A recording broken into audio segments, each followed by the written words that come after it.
Bonjour et bienvenue. Aujourd'hui, on va s'attaquer à un truc assez fascinant, le code secret des écrivains.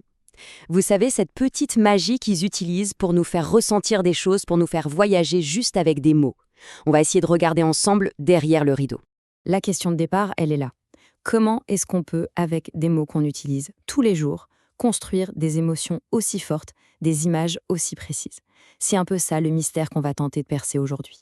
Alors voilà notre feuille de route. On va commencer par la base, les trois grands piliers du style.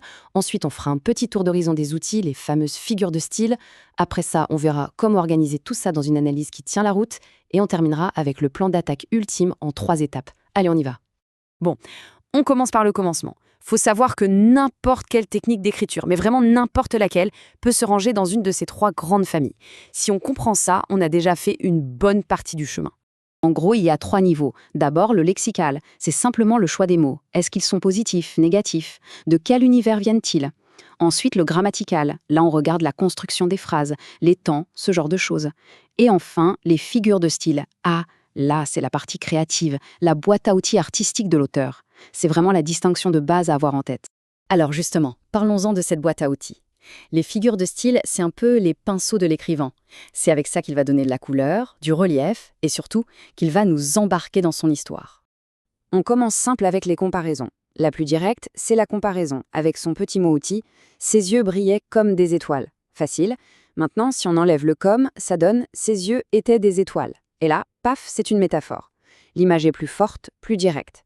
Et puis, il y a la personnification. Quand on fait parler le vent, par exemple, le vent chantait. On donne une âme à ce qui n'en a pas. C'est subtil, mais ça change tout. Là, on va jouer avec le volume. Soit on le met à fond, soit on le baisse au minimum. L'hyperbole, c'est quand on pousse les potards à fond. Je t'ai attendu une éternité. Bien sûr que non, hein, mais ça montre bien l'impatience. Et à l'opposé, il y a l'euphémisme, qui met la sourdine sur une réalité un peu dure. Dire « il nous a quittés », c'est une façon plus douce de parler de la mort. 2 techniques, 2 ambiances totalement différentes. Rien de tel que le contraste pour créer de l'impact. L'antithèse, c'est quand on met 2 idées opposées à proximité, dans la même phrase ou le même paragraphe, pour qu'elles se répondent. Mais alors, l'oxymore, c'est encore plus fort. Là, on colle carrément 2 mots ennemis l'un à côté de l'autre. L'exemple classique, c'est « cette obscure clarté de Corneille ». En théorie, c'est impossible, mais en poésie, ça crée une image d'une puissance incroyable. Faire une liste, ça peut paraître banal, mais en littérature, ça ne l'est jamais. L'accumulation, c'est une liste un peu fourre-tout pour donner une impression de quantité, de désordre peut-être. Des fleurs, des arbres, des rues, des chansons, on voit bien l'idée. Alors que l'énumération, c'est plus propre, plus rangé. On liste des choses de la même famille, des assiettes, des verres, des cuillères. L'un crée une ambiance, l'autre dresse un inventaire. La répétition, c'est un moyen de marteler une idée.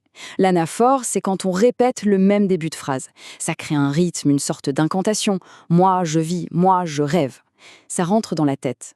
Et puis, il y a l'ironie. Là, on est dans le double sens. On dit quelque chose, mais en fait, on pense tout le contraire. Le fameux « voilà un travail vraiment remarquable devant une copie blanche ». Ça, c'est de l'ironie. Il faut lire entre les lignes. Bon. On a vu plein d'outils, c'est super. Mais la vraie question, c'est qu'est-ce qu'on en fait? Comment on passe du simple constat « tiens, il y a une métaphore » à une explication qui montre qu'on a vraiment compris le texte? C'est là que ça devient intéressant. Observez bien cette page et surtout les notes qui ont été rajoutées à la main. C'est là que se trouve la fameuse recette de cuisine. Parce que identifier les outils, c'est bien, mais savoir comment les agencier pour construire un raisonnement solide, c'est encore mieux. Et c'est ce qu'on va voir. Ces petites phrases, ce sont des béquilles hyper utiles. Ce sont des tremplins pour lancer ses idées et leur donner un cadre un peu plus professionnel. Au lieu de juste jeter une idée, on l'introduit. Ça transforme une simple observation en un début d'analyse. La différence est énorme. Et voilà, on arrive au moment le plus important, le cœur du réacteur. Tout ce qu'on vient de voir se condense en fait dans cette méthode toute simple mais incroyablement efficace. C'est le plan maître en 3 étapes. Alors retenez bien ça, c'est la clé. Étape 1, j'identifie. Je nomme le procédé et je donne la citation exacte du texte, pas d'à peu près.